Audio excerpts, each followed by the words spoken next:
Hari impamvu nyinshi zishobora kuba zagutangaza zo kuba umukobwa ashobora kuba yabona message yawe nabe yagusubiza cyangwa se akaba yakurya icyo bita sin.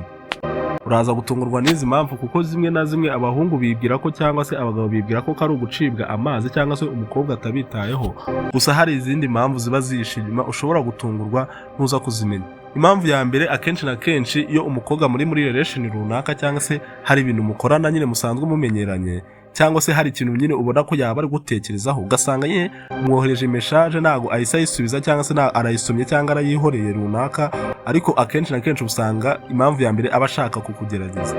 Ntago buri gihe umukobwa usomye message just yayisubije ari uko nyine aba yumva nyine abishatse, ariko buriya umuhungu uyumusubiza cyane cyane nyine uhora wumva ko yandi kumusubiza nkaho ari umushuti wawe wa hafi, ako kanya nyine umeze nkaho nyine uri present cyane, nyine uragaragara cyane, nyine umuntu wese ugushatse arakubona, nyine ufite igihe cyo kuba hano cyo uri kugaragaza nk'umukobwa. Akenshi none naba ashaka kukugerageza hasi avuge ngo uyu musore amfata gute, ese ninsa nk'umwirengagije azongera kumvugisha,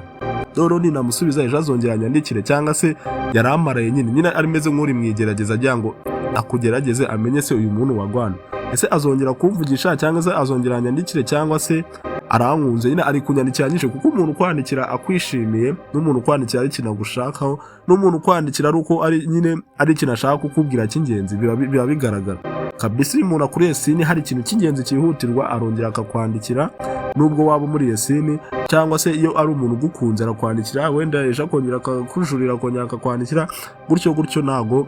umuntu nyine witayeho cyangwa se umuntu ushaka ntago mwandikira nadasubiza ngo uhite umureka. Akenshi na kenshi umukobwa nyine aba ari kugushyira mu igerageza ry'ibintu. Nakubwiye ngo hano ni kuri Mr. Kedera, niba utarakora subscribe please kora subscribe, ni ingenzi, ndetse ukande like kuri iyi video ni iby'agaciro. Comment ese wowe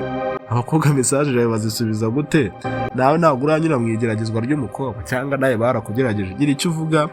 Nanjye aragiye bangerageza ugasanga ndayanditse kabisa maze umva imeze imvi batarayisubiza nyine ari nk'igerageza cyangwa se ari ikindi kintu, n'ibindi bintu byose tugiye kubona hasi cyangwa tugiye kwinjiramo bishobora gutuma umukobwa atasubiza message cyangwa se yakurya icyo bita sin. Ikindi kintu cya kabiri, akenshi aba yaramaze kubona ubwo butuma cyangwa se aba yamaze kubona amarangamutima anyuze muri ubwo butuma atari ngombwa kugusubiza nyine.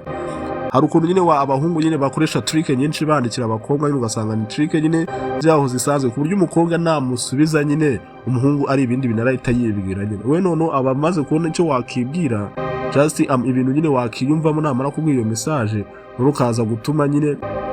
akenshi na kenshi biraza guhita byica nk'umubano wanyu. Reka nk'urugero, akenshi na kenshi nk'umusore wenda akenshi nk'iyo ari kubaza se nk'umukobwa ese uranyishimira, akenshi na kenshi iyo ni trick, kuko umukobwa ashobora kuvuga ngo ndakwishimira, umuhungu agahita avuga kabisa umukobwa ngarankunda, nyine agahita byumva ukundi bitewe no kwenda umuhungu agukunda, ariko nyine yabuzahera bikubwira just yewe kuko abona ko wenda ushobora kubyemera, cyangwa nanone wambwira ngo ntago mwishimira, urumva kubwira umuntu muganira ngo ntago mwishimira nyine ni ibintu bitari byiza, kandi urumva ko nyine ni ibintu nyine byatuma ushobora guhita ushwana n'umuntu. Rero ukaba nyine umukobwa umukubise iyo trick cyangwa se uramuvanze gutyo, hanyuma yabona message akayirengagiza cyangwa se akigira nk'atayibonye, noneho ukagenda uvuga ngo umukobwa yakuriye sini yaguciye amazi, ugasanga uramwiciye ariko ari indi mpamvu nyine. Umukobwa ashobora kuba nawe wenda agukunze ariko nyine agira ngo byongere nyine utazamuca amazi cyangwa se utazavuga ngo uri umuntu uhita nyine usubiza ibiki, nyine akanaguca n'amazi ndetse akanakugerageza akavuga ngo se uyu muntu nimba abwiye ibintu nimugerageza aritwara gute. Nyine n'ubwoko bwinshi nyine bw'impamvu nyine, ugasanga niyo ngiyo nyine yifatanyije n'iyi ngiyo kugira ngo akugerageze, nyine akanga kugusubiza atari uko nyine akwanze cyangwa nyine atari uko ataranafata umwanzuro nyine wo kuvuga ngo uyu muntu wenda twakundana, nyine akaba akuriye agasini mu gakeya. Impamvu ya gatatu ishobora gutuma umukobwa asoma message ntagusubize bro, akaba yaguca amazi neza ikagenda igasaza message kandi nta rwango kandi nta kibazo mufitanye, ni kwa kundi usanga ubutumwa bwaje mu gihe atari yishimye cyangwa se ubutumwa bwaje mu gihe kibi. Abakobwa yego bakunda ibintu bumva cyangwa se bakunda nyine ibibanyura mu matwi, just nibyo nyine wanditse nubwo nyine ubutabivuze ariko nibiba bigiye mu bitekerezo bye. Rero ari ukuntu wandika message pe ni nziza cyangwa se nyine bikumuratira kuvuga ibintu byiza, ariko nyine ihuye na emotion ye mbi cyangwa se ihuye wenda urugero atari mu gihe cyiza. akenshi nyine niyo bagiye no muri bya bintu muri kwa kwezi kwabo nyine usanga nyine adafite mood nziza, noneho ugasanga umwandikiye ntuzi mood arimo ntuzi ibikini, ugasanga message ntayisubiza, ugahita nyine even mwashaka no kuba ari na girlfriend ugasanga usumutwaramo umwikomo ngo uyu mukobwa ngasiga anca amazi nansubiza ibiki, nyine ugasanga ntago yishimiye icyo gihe cyane. Yindi mpamvu ya gatatu nyine ishobora gutuma umukobwa nyine ashobora kuba yasoma message cyangwa ntayisubize, cyangwa indi mpamvu ishobora kuba yatuma umukobwa kurya sini, ushobora kumwohereza ubutumwa waruze ngo muri inshuti, cyangwa se wenda urugero ni inshuti yawe cyangwa ni n'umukunzi wawe, ariko ukohereza ubutumwa message igasanga ari kumwe n'undi muntu yishimiye.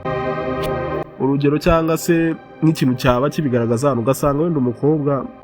mwohereze message ari kumwe n'umuntu wenda yumva ko nyine yakunze cyane, kandi wewe nyine uraho uri umuntu usanzwe ibiki kugira ngo azafate umwanya wawe agumye mucate muyavuge muganire, bizaturuka kure, ahubwo nyine azakwirengagiza. Wenda naza kuba abonye akanya yongera agaruka abe yakuvugisha mube mwayavuga, ariko muri ako kanya bwo nyine arasa nk'akwirengagije, nyine ugire ngo nyine yakuriye sine kumbe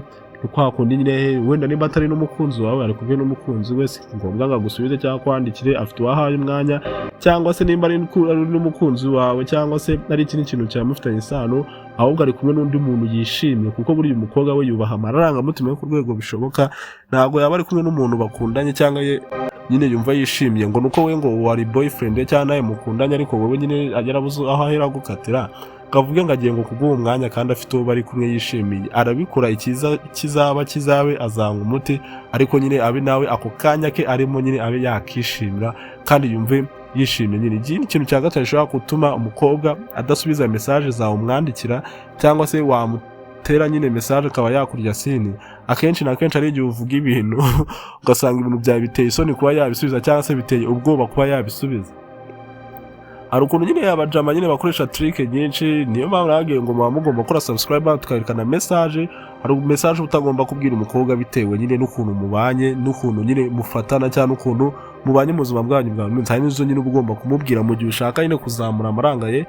mutima ye akugira, cyangwa se urukundo akugira, ku buryo nyine byatuma nyine nimba ari n'urukundo mushaka cyangwa any relationship wa mushakaho ibasha kuba yazamuka. Ariko hari n'ukuntu umubwira message nyine zikamutera isoni, kandi atari uko uvuze ibintu bidasanzwe cyangwa ibintu biteye isoni, cyangwa se zikanamutera n'ubwoba, ahubwo ni ukubera ko bitewe n'uko mubanye, just the first sight uko wamumenyereje mubanye, ugasanga nyine umubwiye ibintu bimuteye isoni byo kugusubiza. Ndaguha urugero, ushobora kuba ari umukobwa nyine just mwarahuye, ugaragaza ko ari umuntu usanzwe, nukunda akavyo, nukunda ibintu bya rompe, cyangwa se ibintu byire byo kurya abana, cyangwa se nyine by'uburaya, ariko nyine just kwa kundi uri muri mood nyine wumva uri kuva imbere, cyangwa wumva nyine wagiye nyine ushaka nk'umukobwa, none muri ngo guciringa bisanzwe, muri kwandikirana, si mushiki wawe, si umuntu w'iwanyu cyangwa iki, nyine wumvishe nawe umwifuje uramwandikiye ibintu byerekeye nk'ibyo. Ibyo binasanzwe byumva, ashobora kuba nabigana n'abantu barenga 1000 cyangwa se abandi bantu benshi cyane, ariko kuko wowe you are first side uko wamumenyereje ntibyerekeranye n'ibyo bintu nyine iwe yagufashe nk'umuntu nyine wenda urugero uri umuntu utajya ujya muri ibyo bintu cyane, none urabimwandikiye bimuteye isoni. Si uko agize isoni cyangwa se ikindi kintu, ahubwo agize ubwoba bwo kugusubiza bw'uko nyine uko akuzi si uko nguko, just uramutunguye. Rero umenye message uzajya wandikira umukobwa, ese igihe mwandikiyemo amfata ute, cyangwa ibi bintu ndi kumwandikira asanzwe amenyereyeho iki ngewe. Ubwo butuma buriya ushobora kudasubizwa, cyangwa se akakurya sine, atari uko nyine ibyo bintu umubwiye atabikora, cyangwa se icyo kintu nyine umubwiye adasanzwe akizi, ahubwo ari ukubera ko uko nyine wamwigaragarije, uko mu nshuro ya mbere mwahuye, uko mubanye ntabwo ari uko yari asanzwe akuzi, nyine ari gusa nk'uwaguye mu kantu akibaza se uyu ni wa wundi ndi nzi, cyangwa se uyu muntu baba bamusikaniza ari gukoresha phone. Ikintu cya gatandatu kindi, cyangwa se ikintu gishobora gutuma message zidasubizwa n'uwo mukobwa cyangwa se uwo muntu wandikiye, akenshi na kenshi aba ari gushaka nko kukwereka value cyangwa se agaciro ke. Abahungu buriya iyo uri wa mukobwa, nibyo twatangiye tuvuga, uri wa mukobwa ugaragara ko nyine woroshye kwandikirwa, nyine even mo mubwiye ibintu byinshi, wenda urugero muhereye nka saa 3 muganira, muraganire mugeje saa 7 z'ijoro mukivugana, ntari gutinda gusubiza ntaki, nyine umusore ahita avuga ngo hano narakabye narafatishije, niyo namara imyaka 5 namuvugisha cyangwa tutavugana nzasanga kiri uwanjye nyine. No hari igihe nyine umukobwa avuga ngo uyu muntu kugira ngo anyubahe amagaciro, reka noneho nkora aka gatrike, noneho ntange murye sini ku bushake bwanjye, nyine kugira ngo akwereke uko nyine afite agaciro, nyine kameme atari wa mukobwa wabuze ibyo akora, cyangwa se umwanya we nyine ari umuntu ari wo kumara aganira nawe nkaho yabuze ibindi amara, cyangwa se adafite n'abandi yaganira namo. rero menya ko kukurya sini ntago ari uko aba akwanze cyangwa se nta nubwo ari ibindi bintu byinshi birenze. Ushobora kuba anakwanze ari wowe wakoze nyine wenda ibida cyangwa se ari iki kintu cyatumye mushwana, wenda nabwo akayikurya akwanze cyangwa se atakwishimiye, ariko n'izi mpamvu zindi zatuma umukobwa akurya sini mu gihe nta kibazo na kimwe mufitanye, kandi ugasanga hari umukobwa muganira nta kibazo, nta bindi bintu birenze mufitanye, none ugasanga nyine ari kukurya sini ukibaza ikintu mupfa ariko nta gihari. Rero menya ko igihe na kimwe ari igihe kurya sini ari kugira ngo umuhe agaciro nyine ubone value ye, cyangwa se wubahe nyine uko agaragara atari wa mukobwa uciriritse byoroshye kugeraho. Ushobora no kuba munakundana nyine akagukubita sini yadane kugira ngo avuge ngo kabisa uyu muhungu nimurya sini azanatekereza ko n'abandi bahungu bose bashaka kunyinjira mba nabaciye amazi, noneho kamemu nimba we dukundanye nkamurya sini, noneho abo bandi nyine tudakundanye cyangwa tutagirana umubano nyine we azumva ko ntarebe nabo nabitaho. Rimwe na rimwe abahungu bumva nashobora no kumva ko noneho ahubwo wowe uba muri sini ufite abandi uri kwita, ariko nyine umukobwa nyine rimwe na rimwe akurya sini ajya yiyongerere agaciro nyine umuha, cyangwa nyine nawe ubone ko nyine ari umuntu utoroshye kugera. Impamvu ya karindwi umukobwa ashobora gusoma message akakurya sini akaba yakwirengagiza neza ukagira ngo nta nubwo yakumenye. Akenshi na kenshi ntago aba ashaka gusubiza message zawe, cyangwa se aba agiye gusubiza akibagirwa ko uriya, kuko nyine abakobwa ikintu cyinshi gikunze kubaho nyine message zabo bari nyinshi pe, bishoboka even mo ataba natanga namba, nabura abandi bantu batanga nimero ugasanga WhatsApp ye kabisa iri full pack, nyine umva iri full package, sanga agira nka message yimba kijya online nka message 5 zitaziza, none ugasanga nawe uje muri abo bantu bamwandikiye message kabisa, nawe nta kibazo mufitanye agomba kugusubiza, ariko ari kujya mu mwanya wo gusubiza abo bantu ibiki nyine harimo nabo baziranye nyine bose agomba kubaha attention, cyangwa akaba afite abasubiza, none wowe wenda avuye online atagusubije bigenze gutyo uko message zindi ziza ugiye hasi, kandi abakobwa bo bamenyerewe kuba nimba utamwandikiye nawe ntazapfa kukwandikira kereka nyine yagukunze cyangwa afite ikintu agushaka, ariko nimba mubanye bisanzwe nyine akakurya sini cyangwa se ukameka ko muriye sini, ntabwo azatera intambwe ngo abari ukwandikira, azategeza paka umwandikire, none ari igihe bigenda muri uwo mujyo ugasanga wowe message yawe nyine ntiyigeze igerwaho umuzo yari ari gusubiza, wese umanuka ugiye hasi muzanyuma, nawe akazumva ko ari kwakunda agomba kwihesha agaciro, nazavuge ngo agiye gushaka ngo agusubize cyangwa se ngo akwandikire yumva ko ari we wamwiciyeho, hanyuma ugasanga message ihagiye hamereye imvi ewana, nta nubwo yigeze anenyuzaho n'amaso, ariko ugasanga this ntabwo ari we, ahubwo nyine yashakaga kugusubiza ariko ntabwo bikunze, cyangwa se yibagiwe kugusubiza. Zizari impamvu zose zitangaje zishobora gutuma umukobwa atasubiza message yawe, ariko ugasanga wishyizemo yuko nyine ngo baguciye amazi cyangwa izindi mpamvu, yego mushobora kuba mufitanye ibibazo runaka bishobora gutuma atagusubiza cyangwa se aguca amazi, cyangwa se nyine yirengagiza message akagutera sini, ariko ntabwo ariko buri gihe iyo mpamvu iba ihari. Hari n'igihe agutera sini ugasanga nyine ntabwo yasubijwe atari uko nyine mufitanye ibyo bibazo nta n'ikibazo na kimwe gihari. Rero nimba izi mpamvu zose zimenye zisobanuke, kandi kugeza aka kanya twari kumwe, menya kuri umuntu w'umugabo, ndetse umenye ko even muri atagusubije wakongera ukamwana cyangwa ukamwegera ukamenya ikibazo mufitanye, cyangwa mukanaganira bisanzwe, ari igihe n'abajya ngo nyine abone kumwubashye cyangwa se uburyo umwitaho. Ese nimba namusubije ntabwo arambaza impamvu, nyine yumve ko anitaweho just nk'ibisanzwe bakunze umuntu bitaho. Noneho nimba urugero kandi turebana ibi bintu, menya ko wakoze subscribe please, naho hasi handitse subscribe kuri Dore entertainment, ndetse kandi no kukazujya kujya bijye bikugiraho kugira ibintu nk'ibi by'ubwenge, notification yawe bijye kujyaho mu ba mbere, kandi